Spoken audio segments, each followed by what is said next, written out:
मैं सबसे पहले बहुत बहुत धन्यवाद करना चाहता हूं अपने सारे माताओं का और बहनों का जो हमारे सामने बैठे हैं और बहुत घंटों घंटों इंतज़ार कर रहे हैं। आपको मेरा प्रणाम और मेरा नमन। मैं हमेशा कहता हूं और मैं मानता हूं कि जिस सभा में महिला शक्ति की उपस्थिति भरपूर हो तो सोचो कि देवी माँ ऊपर से आशीर्वाद बरस रही है हमारे ऊपर। मैं धन्यवाद करना चाहता हूं आप सबका, मेरे नौजवान साथियों का, मेरे बड़ों का, जो गांव देहात से चल के यहाँ तक आए हैं और घंटों घंटों इंतज़ार कर रहे हैं। मैं पूरनपुर से भागा भागा आया आपके लिए, फिर भी देरी हो गई और मैं क्षमा प्रार्थी हूँ। आज हम लोगों ने महाराणा प्रताप की एक प्रतिमा का अनावरण किया पूरनपुर में और ये बहुत हर्ष का विषय है। और आज बाबू कल्याण सिंह जी की भी आज पुण्यतिथि है, तो मैं उनको भी नमन करता हूँ। और जितने भी हमारे देश के महानुभाव हों, वो सब ने त्याग तपस्या किया, तब हिंदुस्तान आज विकसित देश बनने के गति में है। हम सब लोग उनको नमन करते हैं, सारे महानुभाव को याद करते हैं। हम लोग एक संकल्प आज लेने बैठे हैं और वो संकल्प है कि ऐसा भारत अगली पीढ़ी देश में बनाएगी जिस भारत में असली लोकतंत्र जन्म लेगा। एक बार राम मनोहर लोहिया जी को किसी ने पूछा कि नेताजी, आप कांग्रेस के खिलाफ इतना क्यों बोलते हो? आप तो पंडित नेहरू के मित्र रहे हो, लेकिन आप उनके खिलाफ पूरा बोलते हो, ऐसा क्यों होता है? उन्होंने कहा कि देखिए, मैं ना कांग्रेस के खिलाफ हूं, ना पंडित नेहरू के खिलाफ हूं। उसी सोच से पल बढ़ के मैं आजादी के लड़ाई में आया, लेकिन जब केंद्रीकरण की राक्षसी ताकत इतनी बढ़ जाती है कि आम आदमी उस ताकत से दूर हो जाता है, तो कभी भी देश का गरीब आदमी अपने जंजीरें नहीं तोड़ सकता। भाइयों, हम इसलिए सांसद नहीं बने हैं कि हम मंच की बात आप तक पहुंचाएं। हम सांसद इसलिए बने हैं कि आपकी बात मंच पर बोल पाएं। जब इस देश में बेरोजगारी खत्म होगी, जब सबकी बेटियों और बेटों को काम मिलेगा भरपूर, तो वरुण गांधी बेरोजगारी की बात करना बंद करेगा। जब इस देश में जो आज सरकारी नौकरियों, 10 सरकारी नौकरियों में से 7 सरकारी नौकरी केवल संविदा पे रेवड़ी की तरह बांटी जा रही हैं, और ऐसे ही गाजर मूली की तरह उन लोगों को कभी फेंका जाता है पूरा काम लेने के बाद, जब उनको पूरी तनख्वाह नहीं मिलती और 2-2, 4-4 हजार रुपए में उनसे 12-12 घंटा काम लिया जाता है, तो वरुण गांधी अगर ये नहीं बोलेगा तो फिर इस राष्ट्र का झंडा उठाने का संकल्प मैंने कैसे किया अपने हाथ में? अगर हम लोग भ्रष्टाचार के खिलाफ बोलते हैं क्योंकि हम मानते हैं कि ईमानदारी और राष्ट्रभक्ति ये दोनों सगी बहनें हैं।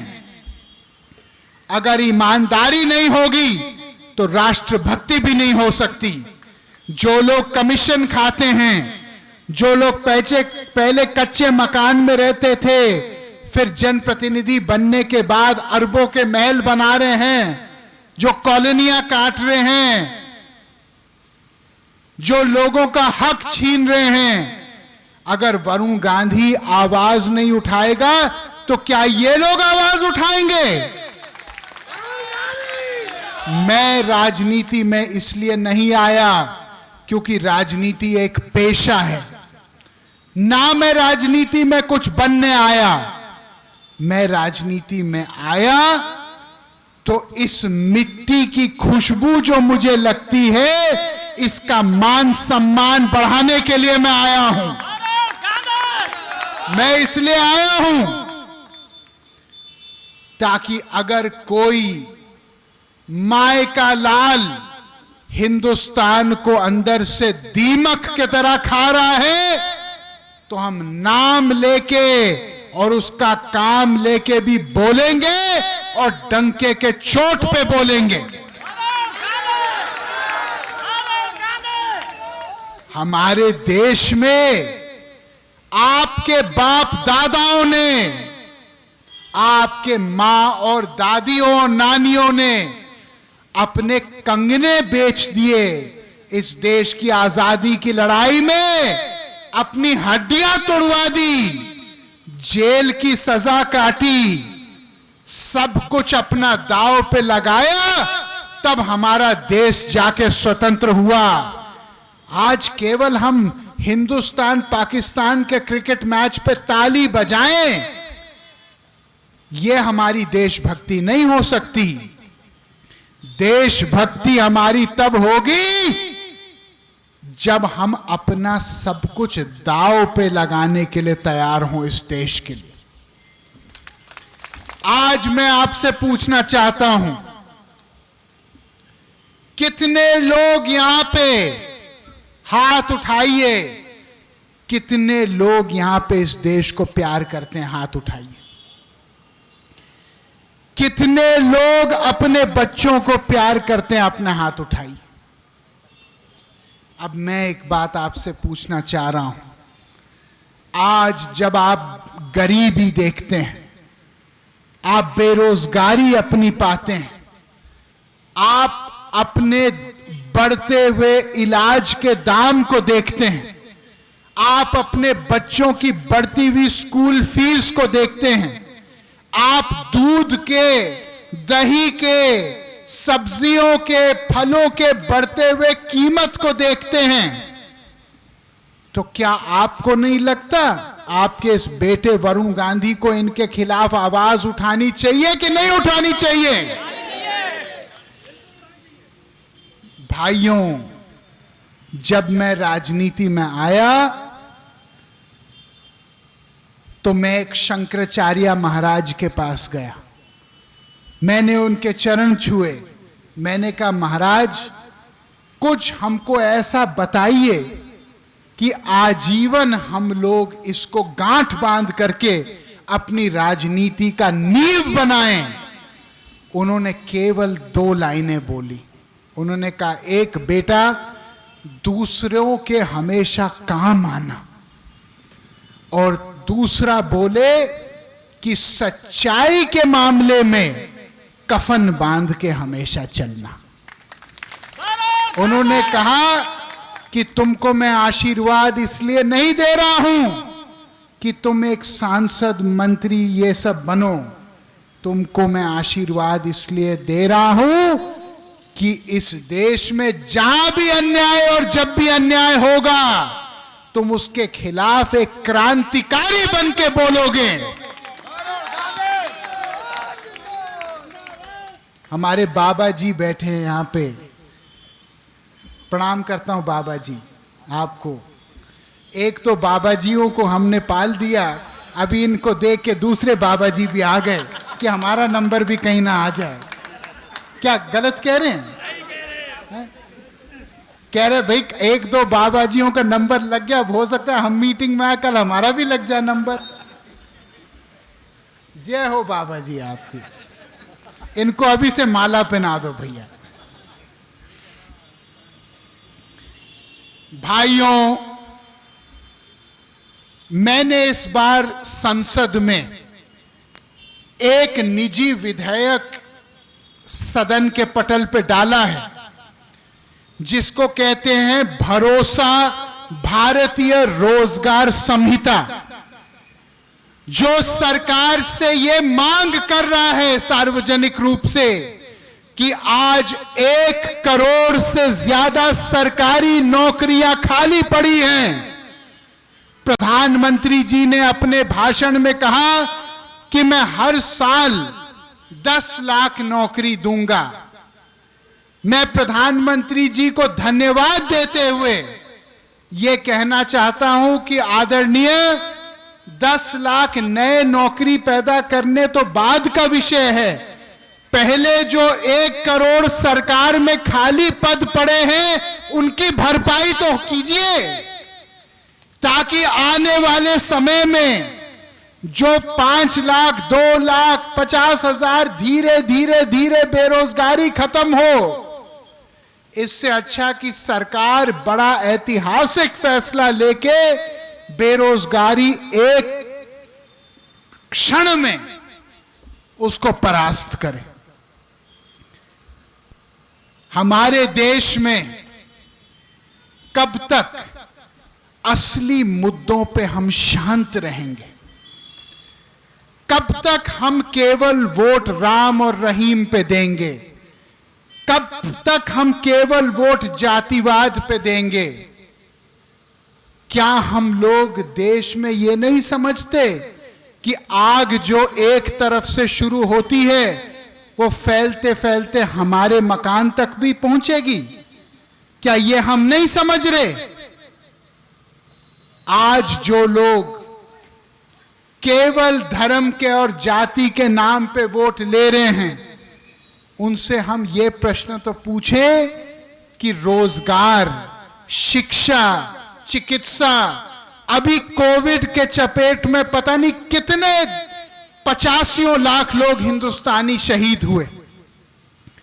क्या आप जानते हो कि कोविड के बाद एक नई नौकरी की भर्ती नहीं हुई चिकित्सा में, एक नया डॉक्टर की भर्ती नहीं हुई, एक नया कंपाउंडर की भर्ती नहीं हुई, एक नए नर्स की भर्ती नहीं हुई। अगर कल कोविड भगवान ना करे फिर आ जाए देश में, तो किसकी जिम्मेदारी होगी? बताइए, मैं सही कह रहा हूं, मैं गलत कह रहा हूं? मैं ये पूछ रहा हूं कि जो संविदा कर्मचारियों ने कोविड में दिन रात कमर तोड़ मेहनत की और उस समय उनको बोला जाएगा, उस समय उनको बोला गया कि आज जो आप रिस्क उठाते हो देश के लिए, कल कोविड खत्म होने के बाद हम आपको पक्का करेंगे। क्या वो लोग पक्के हुए? बताइए, पक्के हुए? क्यों नहीं? हमारे देश की राजनीति हमारे देश को जोड़ने की राजनीति होनी चाहिए, ना कि गृह युद्ध पैदा करने की राजनीति। मैंने इस बार पूरी सांसद निधि केवल शिक्षा पे खर्च की, पूरी एक एक पैसा। अभी मैं आ रहा हूं सितंबर में बांटने के लिए। क्या किया मैंने? जितने भी कस्तूरबा विद्यालय हैं, 7 विद्यालय, सबको हमने कंप्यूटर और साइंस का लैब प्रदान किया है, पूरे जिले में 7। दूसरा, जितने प्राथमिक विद्यालय हैं उनमें हम लोगों ने नए कुर्सियां, नए टेबल और नया पूरा फर्नीचर का इंतजाम किया, कि वो बैठने की जगह नहीं थी बच्चों के लिए। अगर शिक्षा का स्तर बढ़ेगा तो अगले पीढ़ी सुरक्षित होगी। अगली जो मेरी सांसद निधि है, मैं केवल चिकित्सा पे, स्वास्थ्य पे खर्च करूंगा, क्योंकि ये वो चीजें हैं जो पीलीभीत के काम तब भी आएंगे जब वरुण गांधी रहेगा या नहीं रहेगा। हमको राजनीति नहीं करनी है जो लोगों को दबाए, हमको राजनीति करनी है जो लोगों को उठाए। ताकत वो नहीं होती जो लोगों को दबाने के लिए इस्तेमाल की जाती है, ताकत वो होती है जो लोगों को उठाने के लिए इस्तेमाल होती है। आज हमारे देश में कितनी भीषण समस्याएं, किसान की समस्याएं देख लीजिए। इस साल कितनी कम बारिश हुई। क्या मैं सही कह रहा हूं कि मैं गलत कह रहा हूं? आज मुआवजा उन किसानों को क्यों नहीं मिला अभी तक? कभी किसान कोविड में मारा जाए, कभी भूकंप में मारा जाए, कभी ओलावृष्टि में मारा जाए, कभी आड़ती में मारा जाए। आज पानी नहीं बरस रहा, साधन नहीं बने आज तक सिंचाई के। किसान इस समय कितने बड़े संकट में है। कोई टीवी चैनल दिखाने को तैयार नहीं, कोई अखबार लिखने को तैयार नहीं। केवल क्या लिख रहे हैं? हिंदू मुस्लिम, जाति पाति, तोते के तरह। भाई को बांटो, भाई को काटो। ये राजनीति हम होने नहीं देंगे। हम लोग वो राजनीति का बीज डालेंगे आपके सीने में जिस राजनीति से आपका और आपके बच्चों को फायदा मिले। किसी दूसरे को नीचे के दिखाने से आज तक कोई आदमी बड़ा नहीं हुआ। लेकिन हां, मैं ये पूछना चाहता हूं कि आज पीलीभीत में कितने छोटे व्यापारी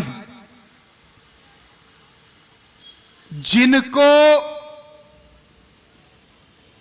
कोविड के बाद और नोटबंदी के बाद लोन उठाने पड़े। कितने किसानों को लोन उठाने पड़े। मैं आपको एक बात बताता हूं देश में। क्या आप जानते हैं कि हिंदुस्तान में अगर 100 रुपए लोन लिए जाते हैं बैंकों से तो उसमें 90% पैसा केवल उद्योगपतियों को जाता है। 99% लोगों को मात्र 9-9.5% लोन मिलते हैं। और वो तब मिलते हैं जब वो उस लोन के अधिकारियों के सामने एक लक्ष्मी दर्शन पेश करते हैं, नहीं तो वो प्रक्रिया इतनी मुश्किल कर देते हैं। यहां कितने लोग जो कुछ छोटा मोटा धंधा करना चाह रहे थे वो टूट गए, उनके घर पे कुड़की लग गई क्योंकि वो अपने लोन समय पे नहीं दे पाए, क्योंकि वो आर्थिक रूप से कमजोर हो चुके थे। मैं पूछना चाहता हूं, जो उद्योगपतियों ने 5-5, 4-4 लाख करोड़ के लोन लिए हैं और जो देश छोड़ के भाग गए हैं, उनको गर्दन से पकड़ के कब हम लोग खींचेंगे? उस पे क्या कोई बोलेगा कि नहीं बोलेगा? क्या मैं सही कह रहा हूं कि मैं गलत कह रहा हूं? ये पैसे जो बैंक में हैं सरकारी, ये आपके बच्चों और हमारे बच्चों के पैसे हैं, ये किसी के पिताजी के पैसे नहीं हैं। अगर आप लोग नहीं बोलेंगे तो कौन बोलेगा? कौन बोलेगा इस बात को कि आज भी बिना रिश्वत के कोई अधिकारी काम करने के लिए तैयार नहीं? गांव का आदमी झूठे केस अपने ऊपर पाता है, हाथ जोड़ के अपने ही देश में एक भिखारी के तरह अधिकारी के सामने हाथ जोड़ता है कि मुझे भैया दादा बचा लो। क्या मैं सही कहता हूं, मैं गलत कहता हूं? और वो अधिकारी का एक दलाल होता है, वो उसको कहता है भैया शाम को आ जाना, तुम्हारी संपूर्ण रक्षा होगी। क्यों? जो काम अंग्रेजों का हो रहा था हमको नीचे बिठाने का जानवर की तरह, कब तक ये काम चलता रहेगा? वरुण गांधी कहता है नेता वो होना चाहिए जो गरीब जनता को अपने कंधे पे श्रवण कुमार की तरह उठा के चले, ना कि अपने जूते पर बिठाए।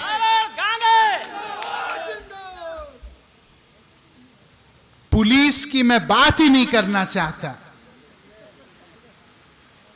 लेकिन सच्चाई की बात यह है कि पुलिस का इतना गहरा आतंक है हमारे देश में एक गरीब लोगों के ऊपर कि कोई न्याय की उम्मीद से हम लोग 100 साल दूर हैं इस चक्कर। कब आएगा वो समय जहां एक आम इंसान का बच्चा बड़ा सपना देख पाएगा, जहां एक आम इंसान का बच्चा ये कह पाएगा अपनी मां से कि मम्मी मैं बड़े होके प्रधानमंत्री बनूंगा, मैं बड़े होके सुप्रीम कोर्ट का जज बनूंगा, मैं बड़े होके ओलंपिक्स में मेडल जीतूंगा। आज मैंने एक स्टेडियम का उद्घाटन किया पूरनपुर में, जिसको हमने 8.5 करोड़ रुपए खर्च करके बनाया है। आप लोग जाके देखिए। मैं चाहता हूं जगह जगह ये स्टेडियम हम बनाएं। अमरिया में भी एक स्टेडियम बन रहा है आपके। जब मैंने उन बच्चों को देखा तो उन बच्चों ने मेरे से पूछा कि भैया क्या इसमें बड़े बड़े लोग के बच्चे ही खेलेंगे कि हमको भी मौका मिलेगा? मैंने कहा भैया मौका नहीं मिलेगा, मालिकाना हक मिलेगा स्टेडियम का। बैडमिंटन खेलो, टेबल टेनिस खेलो, कुछ भी खेलो, आओ मालिक के तरह आओ, हां इसकी हिफाजत करो। मैं एक ऐसे हिंदुस्तान के लिए काम कर रहा हूं जिसमें आपके बच्चों की इज्जत हो, जिसमें आपको किसी के सामने कभी झुकना ना पड़े, जिसमें आपको हाथ फहराना ना पड़े किसी के सामने। आप लोग शांत हो। मैं जानता हूं आप क्यों शांत हो, क्योंकि आपके मन में डर है। क्या मैं सही कह रहा हूं? आपके मन में भय है कि ज्यादा बोलेंगे कल हमारे ऊपर केस हो जाएंगे, हम ज्यादा बोलेंगे तो सप्लाई इंस्पेक्टर हमारी दुकान पे आ जाएंगे, हम ज्यादा बोलेंगे तो हमको अधिकारी बुला लेंगे अपने यहां कि भैया बहुत बड़ा नेतागर्दी कर रहे हो। भाइयों, अगर तुम्हारे ऊपर केस लदेगा, मैं वो केस मिटा के अपने ऊपर ले लूंगा, चिंता मत करो। हम जैसे लोग फांसी खाने के लिए पैदा हुए, फांसी खाने के लिए, गोलगप्पा खाने के लिए नहीं, फांसी खाने के लिए पैदा हुए हैं। हम लोग के लिए मुश्किल रास्ता ठीक है, अगर उस रास्ते से आपका रास्ता आसान हो। लेकिन अपनी आवाज उठाओ। अगर वरुण गांधी के खिलाफ आवाज उठाना है, आपका स्वागत है, उठाओ। लेकिन आवाज को अपने मेरे भाई शांत मत होने दो। अगर मौन हो जाओगे तो ये भारत का लोकतंत्र मौन हो जाएगा। अगर चुप हो जाओगे तो ये भारत की आवाज दब जाएगी। क्या इतने साल हमने आजादी के लिए लड़ा ताकि हम लोग डर के मारे लोगों के सामने चुप रहें? जब हमारे बाप दादाओं ने अंग्रेजों के गोलियां खाने से नहीं डरे, तो हम ये मामूली एफआईआर से क्यों डर रहे हैं? भाइयों, मैं केवल इतना कहूंगा कि वरुण गांधी किसी पीलीभीत के बहुत बड़ी सेठ के घर कभी चाय पीने नहीं गए। वरुण गांधी किसी बहुत बड़े साहूकार के घर नहीं गए खाना खाने। लेकिन वरुण गांधी इस पीलीभीत के एक एक गरीब के सपने को बांध के अपने सीने से रखने वाले आदमी हैं। और मैं केवल एक ही चीज कहता हूं कि मेरी राजनीति केवल और केवल आपके हक, न्याय, इज्जत दिलाने की राजनीति है। जब कोविड हुआ, कोई माय का लाल नेता अपने घर से बाहर नहीं निकला, कुछ लोग काढ़ा बांटते फिर रहे थे। काढ़ा, क्या मैं सही कह रहा हूं? लेकिन वरुण गांधी हर हफ्ते में एक बार पीलीभीत आते थे। मैंने अपने बच्चों की एफडी तोड़ी ताकि इस पूरे पीलीभीत में खाने के पैकेट बटे। क्या मैं सही कह रहा हूं कि मैं गलत कह रहा हूं? मैंने दवाइयां का किसी सरकार से नहीं मांगा, अपने जेब से मैंने ऑक्सीजन और दवाइयां खरीद के यहां के अस्पतालों में भरी है। भगवान साक्षी है इस बात का। याद रखना, अस्पतालों में क्या हमने भंडारा एक एक साल नहीं चलाया था उस समय जहां लोग टूट गए थे? याद रखना कि जब सब लोग आपका साथ छोड़ देंगे, जब सब उम्मीद टूट जाएगी, तो आपका ये भाई मुश्किल में से आपको पकड़ के निकालेगा। मेरा दाव, मेरा चाबुक अपने सम्मान में चले या ना चले, जिस दिन आपके मान सम्मान पे आंच आए, उस दिन चाबुक क्या सारा कुछ चला देंगे, चिंता मत करिए। लेकिन दो निवेदन मेरे हैं, तीन। एक, ईमानदार राजनीति और समाज के हिस्सा बनिए, उसके पूरक बनिए। जहां भ्रष्टाचार दिखे, जहां अधिकारी कुछ मांगे, जहां पुलिस मांगे, जहां कोई आपसे कमीशन ले, मुझे फोन करिए, मैं उनको जेल भिजवा दूंगा एक दिन के अंदर। दूसरा, अपनी आवाज उठाइए, आवाज उठाइए असली मुद्दों पे।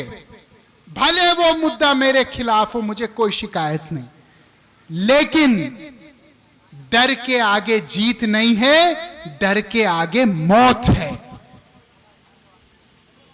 हम लोगों को इस देश में चंद्रशेखर आजाद, सरदार वल्लभ भाई पटेल, महाराणा प्रताप, महारानी अवंतीबाई लोधी, शहीद भगत सिंह, इनका खून हमारे अंदर दौड़ रहा है। हम लोग पीछे हटने वाले आदमी नहीं हैं। हम लोग केवल एक ही चीज कहेंगे कि राजनीति देश से बड़ी नहीं है, और पहली हमारी जिम्मेदारी देशभक्ति और देश प्रेम की है। अगर आप देश से प्यार करते हो तो मुझे वादा करो यहां से कि छाती चौड़ी करके जाओगे और मान सम्मान पे अपना समझौता नहीं करोगे। कितने लोग मुझसे वादा करते हैं यहां पे कि अपने मान सम्मान से समझौता नहीं करेंगे? हाथ उठा करो। अगर मान सम्मान से समझौता नहीं करोगे तो किसी चीज से डरो मत, किसी चीज से दबो मत। मैं जब यहां तक हूं, और मेरे को हिलाने वाला आदमी अभी तक तो पैदा नहीं हुआ, कल पैदा हो जाए बाद की बात है। मेरे सारे लोग के ऊपर सुरक्षा कवच वरुण गांधी की है। और मैं कुछ, कोई आदमी माइका लाल ये बोले हम अकेले हैं, जब तक यहां पे सीने में दम है, कोई आदमी या महिला यहां अकेले नहीं है। सबके ऊपर मैं चट्टान के तरह खड़ा हूं। जाओ, जो करना है करो, मैं बचाऊंगा तुम लोगों को पीछे से। दबो मत किसी के सामने, शेर के तरह दहाड़ो। मैं बंद कमरे में बोलने वाला आदमी नहीं हूं, मैं खुलेआम बोलता हूं। और जो इस देश को प्यार करता है, जिसके गिरेबान में कोई चोर नहीं होता, वो राष्ट्रवादी भी है और वो वरुणवादी भी है। क्या तुम राष्ट्रवादी हो? क्या तुम इस देश को बचाने के लिए अपना लहू बहा सकते हो? तो फिर डरने की क्या बात है? शेर बनो, रास्ता ईमानदारी का चुनो और देश का दिल जीतो। पीलीभीत का आदमी जहां पैर चल के बोले तो देश में सिंहासन डोले। देश में लोग जाने कि पीलीभीत में बाघ केवल जंगलों में नहीं मिलते, पीलीभीत में बाघ जो गांव गांव में और मोहल्लों में मिलते हैं। यही मैं कहना चाहता हूं। जय हिंद, भारत माता की।